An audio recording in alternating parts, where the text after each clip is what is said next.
Okay, you're on, buddy. Yeah, it's good afternoon. We had a good conversation before leading into this and got a bit of a late start, but so we are at the last subsection of Rule 11, salvation from death. I believe it's the last subsection of it. Going to get right into it because there's still a bit of reading left in Rule 11. Not sure if we'll make through it today, but let's see where we get. So with that, salvation from death.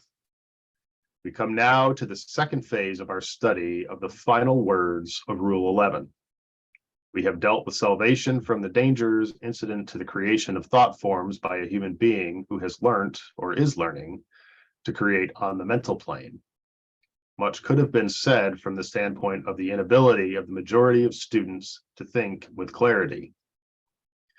Clear thinking involves capacity to dissociate oneself, temporarily at least, from all reactions and activities of an emotional nature.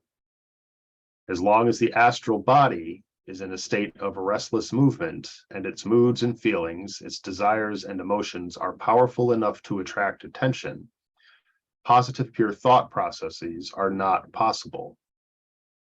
Until the time comes when there is a more general appreciation of the value of concentration and of meditation, and until the nature of the mind and its modifications are more universally understood, any further teaching on the subject would be futile. In these instructions, I have sought to give an indication of the first steps in esoteric psychology, and have dealt primarily with the nature and mode of training of the astral body.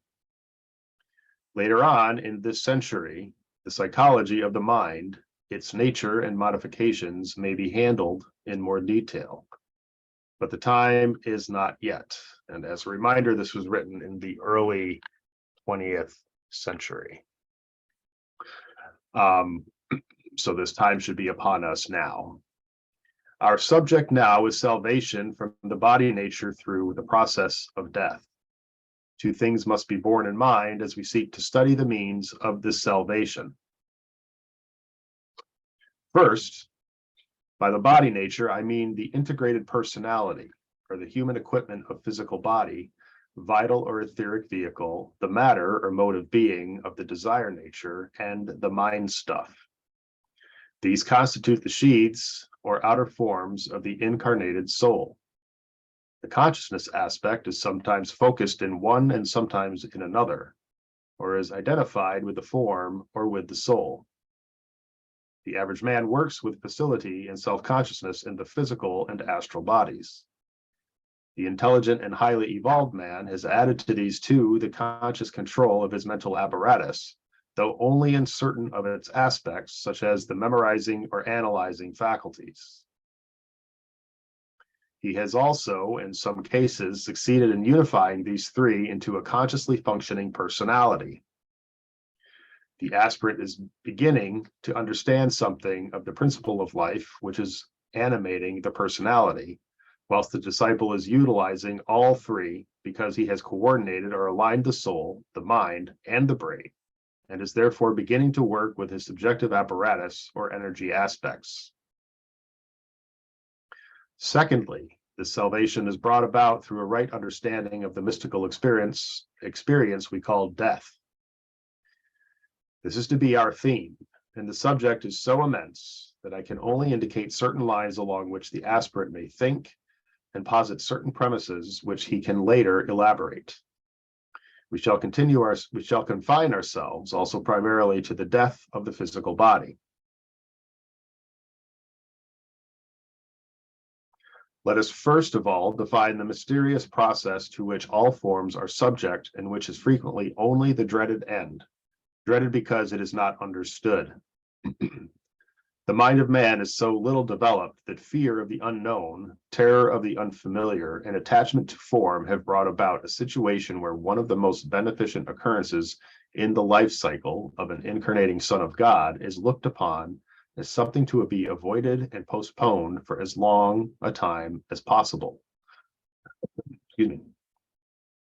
Death, if we could but realize it, is one of our most practiced activities.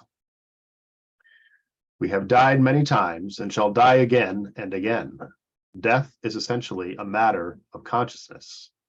We are conscious one moment on the physical plane, and a moment later we have withdrawn onto another plane and are actively conscious there. Just as long as our consciousness is identified with the form aspect, death will hold for us its ancient terror. Just as soon as we know ourselves to be souls and find that we are capable of focusing our consciousness or sense of awareness in any form, or on any plane at will, or in any direction within the form of God, we shall no longer know death. Death for the average man is the cataclysmic end, involving the termination of all human relations, the cessation of all physical activity, the severing of all signs of love and affection, and the passage, unwilling and protesting, into the unknown and the dreaded. It is analogous to leaving a lighted and a warmed room, friendly and familiar, where our loved ones are assembled, and going out into the cold and dark night, alone and terror-stricken, hoping for the best and sure of nothing. But people are apt to forget that every night in the hours of sleep, we die to the physical plane and are alive and functioning elsewhere. They forget that they have already achieved facility in leaving the physical body. Because they cannot as yet bring back into the physical brain consciousness the recollection of that passing out and of the subsequent interval of active living, they fail to relate death and sleep. Death, after all, is only a longer interval in the life of physical plane functioning and has only gone abroad for a longer period.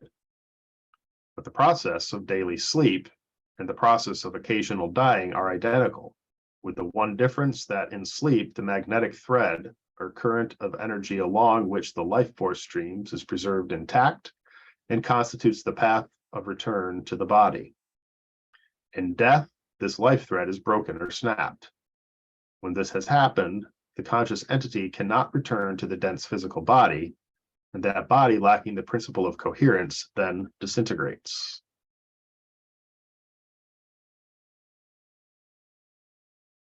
It should be remembered that the purpose and will of the soul, the spiritual determination to be and to do, utilizes the thread soul, the sutratma, the life current, as its means of expression in form. This life current differentiates into two currents or two threads, which it reaches the body and is anchored, if I might so express it, in two locations in that body. This is symbolic of the differentiations of Atma, or spirit, into its two reflections, soul and body. The soul, or consciousness aspect, that which makes a human being a rational thinking entity, is anchored by one aspect of this thread soul to a seat in the brain, found in the region of the pineal gland. The other aspect of the life, which animates every atom of the body and which constitutes the principle of coherence or of integration, finds its way to the heart and is focused or anchored there. From these 2 points, the spiritual man seeks to control the mechanism. Thus, functioning on the physical plane becomes possible, and objective existence becomes a temporary mode of expression. The soul, seated in the brain, makes man an intelligent, rational entity, self-conscious and self-directing. He is aware in varying degree of the world in which he lives, according to the point in evolution and the consequent development of the mechanism. That mechanism is triple in expression. There are first of all the nadis and the 7 centers of force, then the nervous system in its 3 divisions, cerebrospinal, sympathetic, and peripheral. And then there is the endocrine system, which might be regarded as the densest aspect or externalization of the other 2.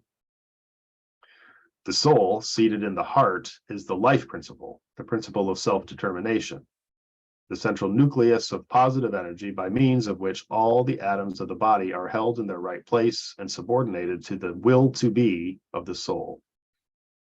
This principle of life utilizes the bloodstream as its mode of expression and as its controlling agency, and through the close relation of the endocrine system to the bloodstream, we have the 2 aspects of soul activity brought together in order to make man a living, conscious, functioning entity governed by the soul and expressing the purpose of the soul in all the activities of daily living.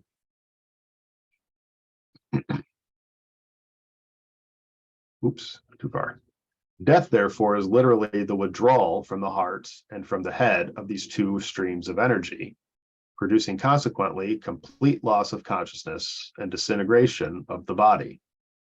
Death differs from sleep in that both streams of energy are withdrawn. In sleep, only the thread of energy which is anchored in the brain is withdrawn, and when this happens, the man becomes unconscious. By this we mean that his consciousness or sense of awareness is focused elsewhere. His attention is no longer directed towards things tangible and physical, but is turned upon another world of being and becomes centered in another apparatus or mechanism. In death, both the threads are withdrawn or unified in the life thread. Vitality ceases to penetrate through the medium of the bloodstream, and the heart fails to function, just as the brain fails to record, and thus silence settles down. The house is empty. Activity ceases except that amazing and immediate activity which is the prerogative of matter itself and which expresses itself in the process of decomposition. From certain aspects, therefore, that process indicates man's unity with everything that is material. It demonstrates that he is part of nature itself, and by nature we mean the body of the one life in whom we live and move and have our being. In those three words, living, moving, and being, we have the entire story. Being is awareness, self-consciousness, and self-expression of this man's head and brain are the exoteric symbols. Living is energy, desire and form, coherence and adhesion to an idea, and of this the heart and the blood are the exoteric symbols. Moving indicates the integration and response of the existing, aware, living entity into the universal activity, and of this the stomach, pancreas, and liver are the symbols. It is interesting, though incidental to our subject, to bear in mind that in cases of imbecility and idiocy, and in that stage of old age which we call senile decay, the thread which is anchored in the brain is withdrawn, whilst that which conveys the life impulse or urge remains still anchored in the heart. There is life, but no intelligent awareness. There is movement, but no intelligent direction. In the case of senile decay, where there has been a high-grade apparatus utilized in life, there may be the appearance of intelligent functioning, but that is an illusion due to old habit and to old established rhythm, but not to coordinated, coherent purpose.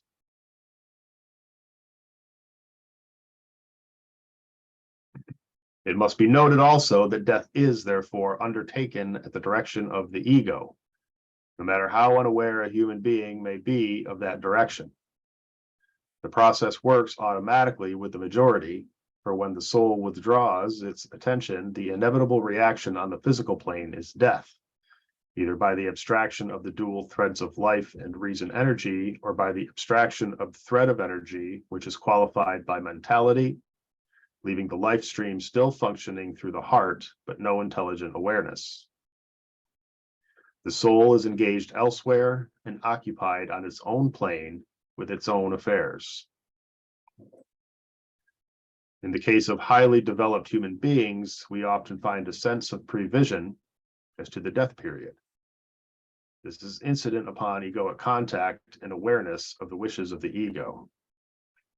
It involves sometimes the knowledge of the very day of death, coupled to a preservation of self-determination up to the final moment of withdrawal. In the case of initiates, there is much more than this.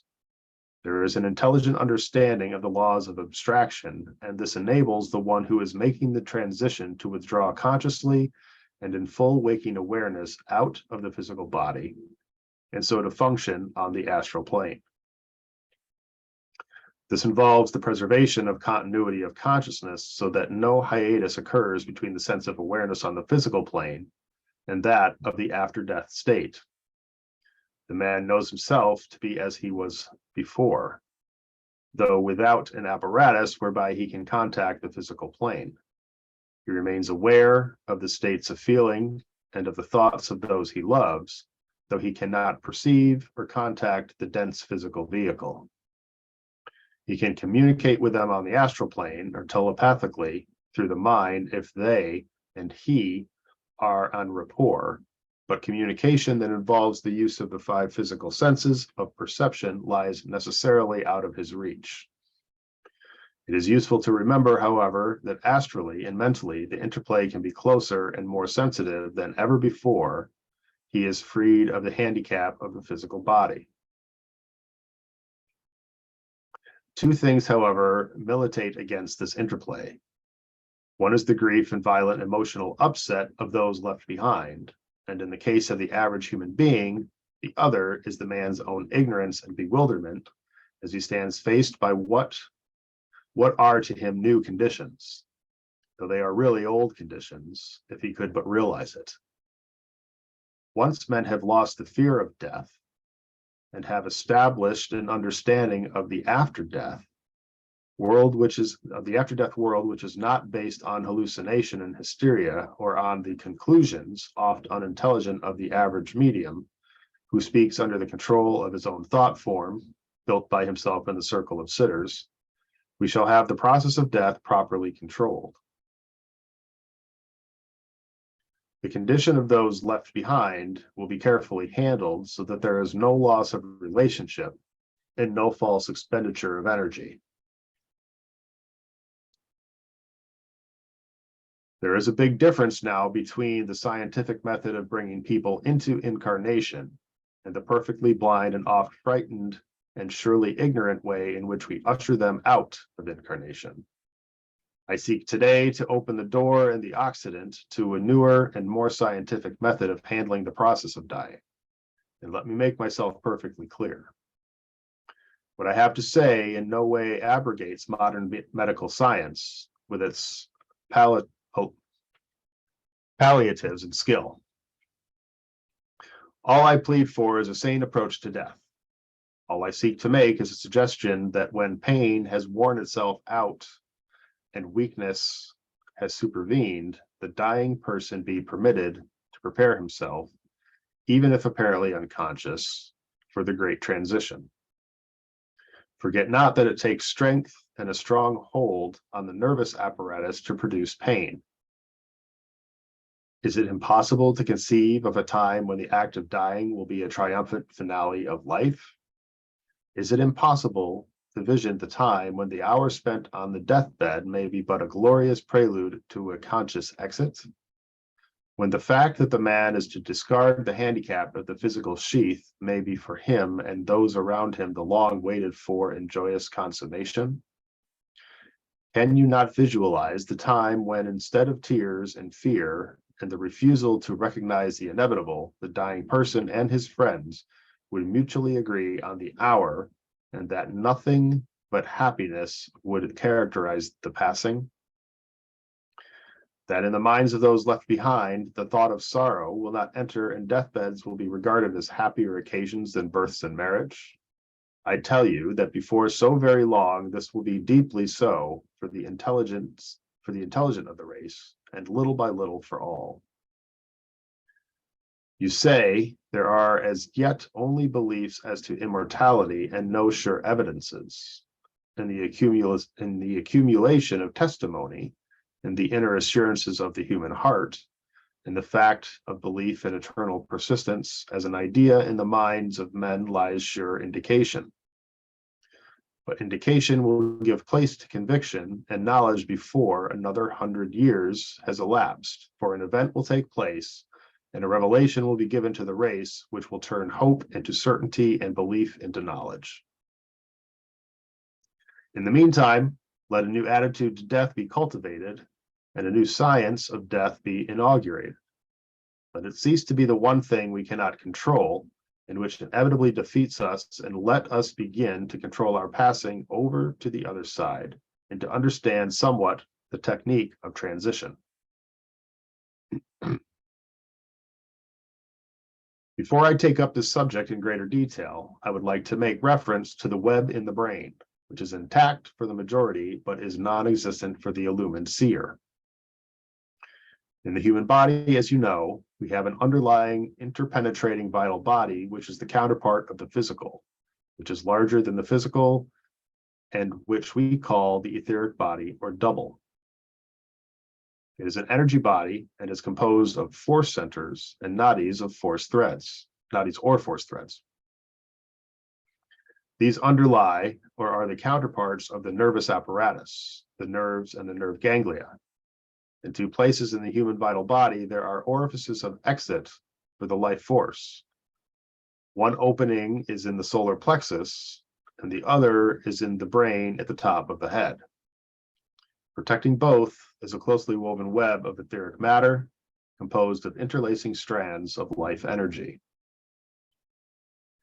During the process of death, the pressure of the life energy beating against the web produces eventually a puncturing or opening.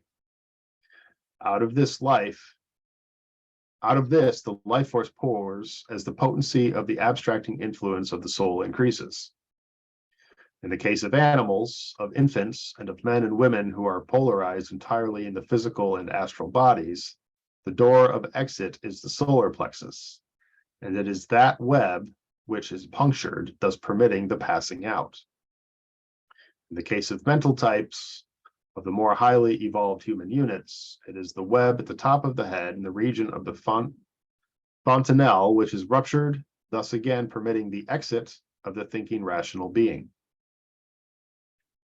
In psychics, and in the case of mediums and lower seers, clairvoyant and clairaudient people, the solar plexus web is permanently ruptured early in life, and easily, therefore, they pass in or out of the body, going into trance, as it is called, and functioning on the astral plane. But for these types, there is no continuity of consciousness, and there seems no relation between their physical plane existence and the happenings which they relate whilst in trance, and of which they usually remain totally unaware in the waking consciousness. The whole performance is below the diaphragm and is related primarily to animal sentient life. In the case of conscious clairvoyance, and in the work of the higher psychics and seers, there is no trance, obsession, or mediumship. It is the web in the brain which is punctured, and the opening in that region permits the inflow of light, information, and inspiration. It confers also the power to pass into the state of samadhi, which is the spiritual correspondence to the trance condition of the animal nature. In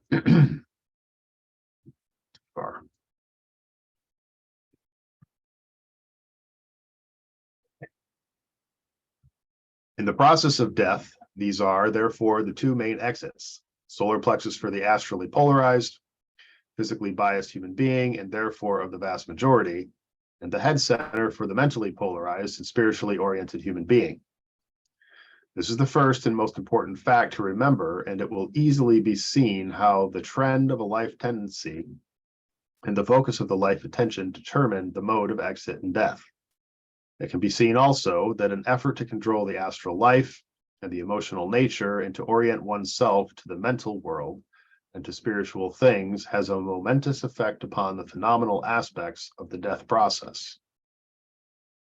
If the student is thinking clearly, it will be apparent to him that one exit concerns the spiritual and highly evolved man, whilst the other concerns the low-grade human being who has scarcely advanced beyond the animal stage. What then of the average man? A third exit is now in temporary use. Just below the apex of the heart, another etheric web is found covering an orifice of exit. We have, therefore, the following situation. 1. The exit in the head used by the intellectual type, by the disciples and initiates of the world. 2. The exit in the heart used by the kindly, well-meaning man or woman who is a good citizen, an intelligent friend, and a philanthropic worker. And 3, the exit in the region of the solar plexus used by the emotional, unintelligent, unthinking man, and by those whose animal nature is strong.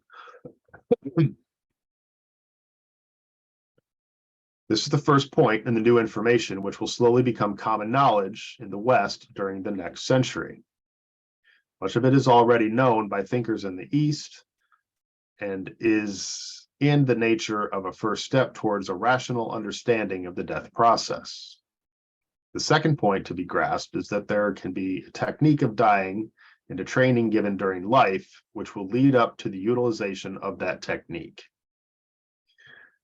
As regards the training to which a man can submit himself, I will give a few hints which will be found to convey a new meaning to much work now being done by all aspirants. The elder brothers of the race who have guided humanity through long centuries are now busy preparing people for the next great step to be taken. This step will bring in a continuity of consciousness, which will do away with all fear and death and link the physical and astral planes in such a close relation that they will in reality constitute one plane. Just as an at-one-ment has to be brought about between the various aspects of man, so a similar unification has to take place in connection with the various aspects of the planetary life. The planes have to be at one as well as soul and body. The planes have to be at one as well as soul and body. This has already been largely accomplished between the etheric plane and the dense physical plane.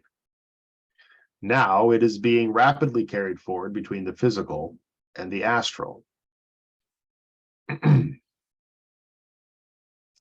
In the work being done by seekers in all departments of human thought and life, this unification is proceeding, and in the training now suggested to earnest and sincere aspirants. There are other objectives than just the one of producing soul and body at one-ment. No emphasis, however, is laid upon them, owing to the ability of man unduly to emphasize the wrong objectives. It might well be asked if it is possible to give a simple set of rules that would be followed now by all who seek to establish such a rhythm that life itself is not only organized and constructive, but when the moment for vacating the outer sheath arrives, there will be no problem nor difficulty. I will therefore give you 4 simple rules that link up with much that all students are now doing. The first rule: learn to keep focused in the head through visualization and meditation and through the steady practice of concentration. Develop the capacity to live increasingly as the king seated on the throne between the eyebrows. This is a rule that can be applied to the everyday affairs of life. The second rule: learn to render heart service and not an emotional insistence on activity directed towards handling the affairs of others. This involves, prior to all such activity, the answering of 2 questions. Am I rendering this service to an individual as an individual, or am I rendering it as a member of a group to a group? Is my motive an egoic impulse, or am I prompted by emotion, ambition to shine and love of being loved or admired? These 2 activities will result in the focusing of the life energies above the diaphragm, and so negate the attractive power of the solar plexus. Hence, that center will become increasingly inactive, and there will not be so much danger of puncturing the web in that locality. The third rule: learn as you go to sleep to withdraw the consciousness to the head. This should be practiced as a definite exercise as one falls to sleep. One should not permit oneself to drift off to sleep, but should endeavor to preserve the consciousness intact until there is a conscious passing out onto the astral plane. Relaxation, close attention, and a steady drawing upwards to the center in the head should be attempted, for until the aspirant has learned to be steadily aware of all processes in going to sleep and to preserve at the same time his positivity, there is danger in this work. The first step must be taken with intelligence and followed for many years until facility in the work of abstraction is achieved. And the fourth rule: record and watch all phenomena connected with the withdrawing process, whether followed in the meditation work or in going to sleep. It will be found, for instance, that many people wake with an almost painful start just as they have dropped asleep. This is due to the slipping out of the consciousness through a web which is not adequately clear and through an orifice which is partially closed. Others may hear an intensely loud snap in the region of the head. This is caused by the vital airs in the head of which we are not usually aware and is produced by an inner aural sensitivity, which causes awareness of sounds always present but not usually registered. Others will see light as they fall asleep, or clouds of color, or banners and streamers of violet, all of which are etheric phenomena. These phenomena, which are of no real moment, are all related to the vital body, to pranic emanations, and to the web of light. Where did I go? Here we go. The carrying on of this practice and the following of these 4 rules over a period of years will do much to facilitate the technique of the deathbed. For the man who has learned to handle his body as he falls asleep has an advantage over the man who never pays any attention to the process. In relation to the technique of dying, it is only possible for me at this time to make 1 or 2 suggestions. I deal not here with the attitude of the attendant watchers. I deal only with those points which will make for an easier passing over of the transient soul. First, let there be silence in the chamber. This is, of course, frequently the case. It must be remembered that the dying person may usually be unconscious. This unconsciousness is apparent but not real. In 900 cases out of 1,000, the brain awareness is there, with a full consciousness of happenings. But there is a complete paralysis of the will to express the complete inability to generate the energy which will indicate aliveness. When silence and understanding rule the sick room, the departing soul can hold possession of its instrument with clarity until the last minute and can make due preparation.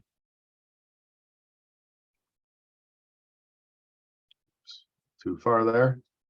Later, when more innate color is known, only orange lights will be permitted in the sick room of a dying person, and these will only be installed with the due ceremony when there is assuredly no possibility of recovery. Orange aids the focusing in the head, just as red stimulates the solar plexus, and green has a definite effect upon the heart and life streams. So orange aids the focusing in the head. Well, yeah, very cool. I think I know a 10-year-old who's seeing orange in their dreams. Interesting. Certain types of music will be used when more in connection with sound is understood. But there is no music as yet which will facilitate the work of the soul in abstracting itself from the body, though certain notes on the organ will be found effective. At the exact moment of death, if a person's own note is sounded, it will coordinate the 2 streams of energy and eventually rupture the life thread. But the knowledge of this is too dangerous to transmit yet and can only later be given. I would indicate the future and the lines along which future occult study will run.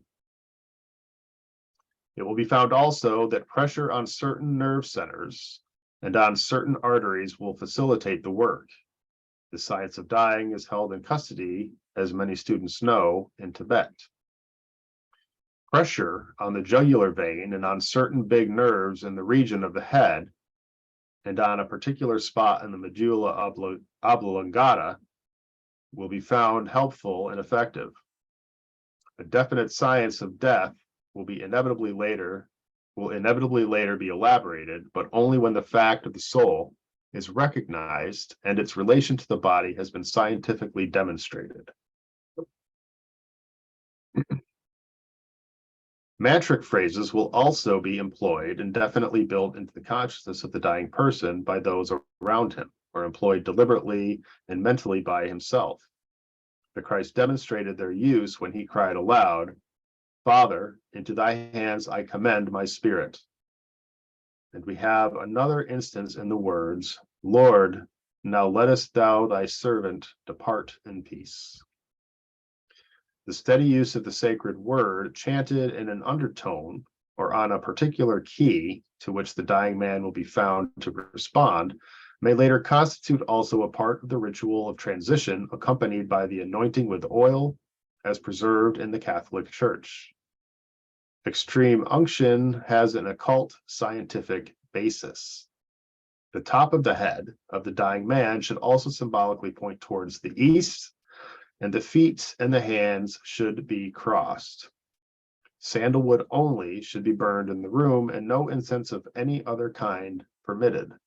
For sandalwood is the incense of the first or destroyer ray, and the soul is in process of destroying its habitation.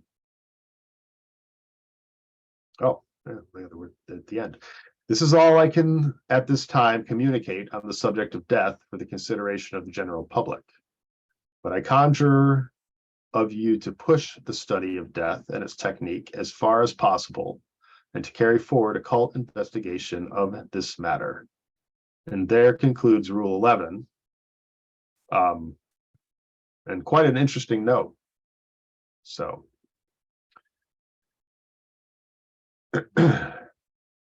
Yeah. Some rules there to consider for how to prepare yourself for death. I know that we practice it daily. And we've talked about it before, but it's mentioned a bit in here again. That's, there's fear to be shed away from the concept of it, because it really, as it states, we've done it many, many times. We apparently do it every night while we're sleeping in some sense. It's all a part of the process. And we kind of grow outward from there. So I know it can be some to kind of conceptualize the idea of not fearing it, but once you've dove into these studies more in depth and gain clarity and understanding as you meditate and kind of reflect on these things, I know for me anyway, it's certainly given me a different viewpoint of death and what it means to me now. So. Yeah, no, I agree, man. Something to get, we can be comfortable with this. It's not something to be feared at all. Right.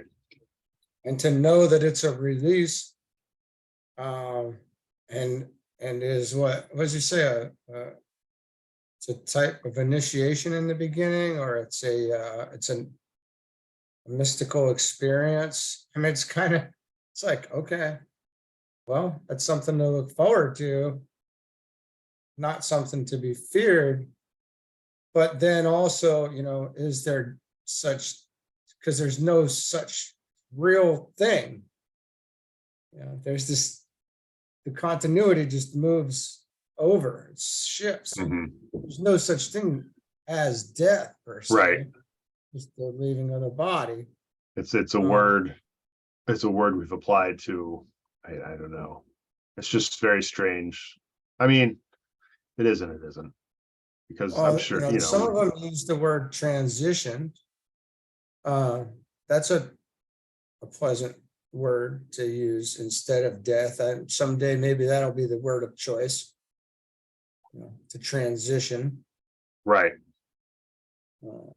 But but death is also used by to instill fear in us until we got to the point where we understand it. So yeah, fear and death, and we've seen all these astral fears, and we've talked about them heavily. It's time to get over all that, and we do.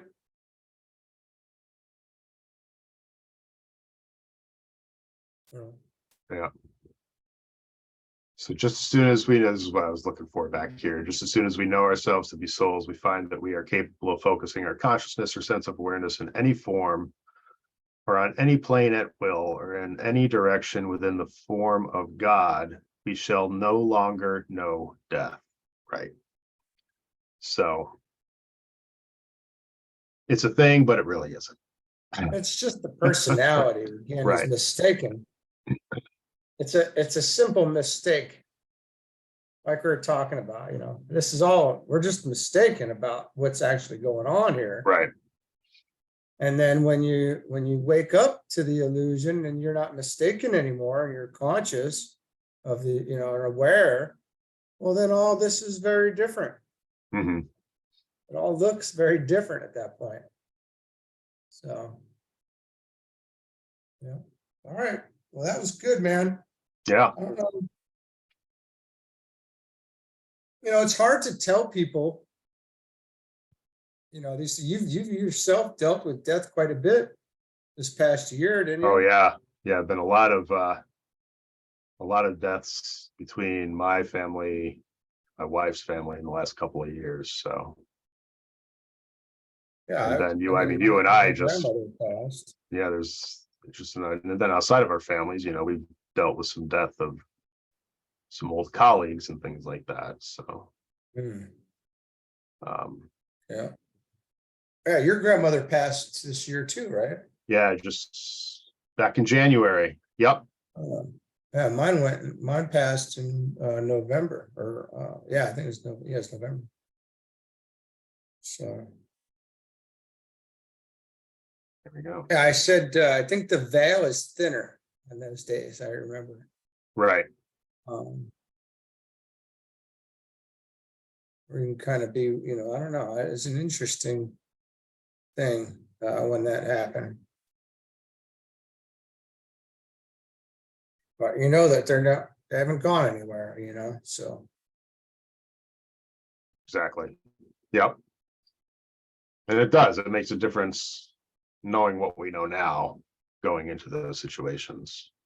So Much more comfortable. more comfortable. Not to say there isn't some level of grief and sorrow that that person is like gone from your physical life, but certainly not as apparent as it might have been in years past when something like that had occurred. So Yeah. just part of the process. And as it Yeah, said, we die, others die, everybody's it's- dying, and everybody's doing it multiple times. So yeah, we're coming we're- back and forth across the threshold all the time. we're all we're all veterans with it. So it's not like just don't realize that. Yeah. Yeah. Wow. So All right. Well, are you good for this week then? yeah, I think that's a good, obviously we'll kick up, we're now on to rule 12. So we're starting to near the end. Oh, interludes and Well, cycles. That'll be 15. great. So this moves us into rule 12 is the first of the physical plane rules, if I'm not mistaken, right? Rule 11 was the last of the astral. So we'll be getting a view of the lower level to close out with our Yeah, we remaining, really.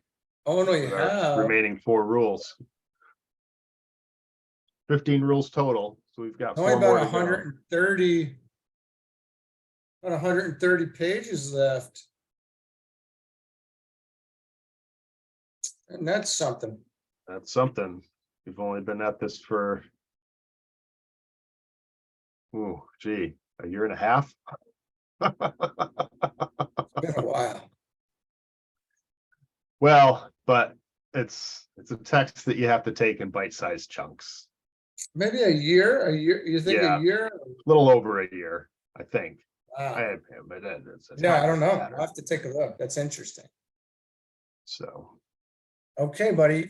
Well, we'll get next week going from the beach. yeah, we'll be casting from our beach spot next week, which will hopefully it'll That'll be be nice great. and bright and sunny. Yeah. Okay. I'm So, gonna shut this down. all right. Until next time. All right.